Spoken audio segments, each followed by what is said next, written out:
తెలంగాణ మంత్రివర్గ విస్తరణకు వేళ అయింది. ఇవాళ తెలంగాణ మంత్రివర్గ విస్తరణ జరగనుంది. మధ్యాహ్నం 12:30 రాజ్ భవన్ లో ముగ్గురు మంత్రులు ప్రమాణ స్వీకారం చేయబోతున్నారు. మంత్రులుగా Chennur MLA Gaddam Vivek, Dharmapuri MLA Adluri Laxman, Makthal MLA Vakiti శ్రీహరికి ప్రమాణ స్వీకారం చేయనున్నారు. మంత్రివర్గంలోకి 2 ఎస్సీ, ఓ బీసీ వర్గానికి అవకాశం లభించింది. మధ్యాహ్నం తెలంగాణ మంత్రివర్గ విస్తరణ జరగబోతోంది. మంత్రివర్గ విస్తరణకు హైకమాండ్ గ్రీన్ సిగ్నల్ ఇవ్వడంతో అందుకు సంబంధించి ప్రభుత్వం ఏర్పాట్లు పూర్తి చేసింది. కేబినెట్ లో మొత్తం 6 స్థానాలు ఖాళీ ఉండగా ఇవాళ ముగ్గురిని మంత్రివర్గంలోకి తీసుకుంటున్నారు. తెలంగాణ కేబినెట్ విస్తరణపై కొన్ని నెలలుగా ఢిల్లీ స్థాయిలో అనేక సార్లు చర్చలు జరిగాయి.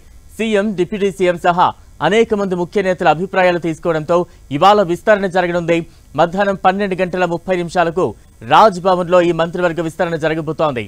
గవర్నర్ జిష్ణుదేవ్ వర్మ కొత్త మంత్రులతో ప్రమాణ స్వీకారం చేయించనున్నారు. Chennur MLA Gaddam Vivek, Makthal MLA Vakiti Srihari, Dharmapuri MLA Adluri లక్ష్మణ్తో గవర్నర్ జిష్ణుదేవ్ వర్మ మంత్రులుగా ప్రమాణ స్వీకారం చేయించనున్నారు.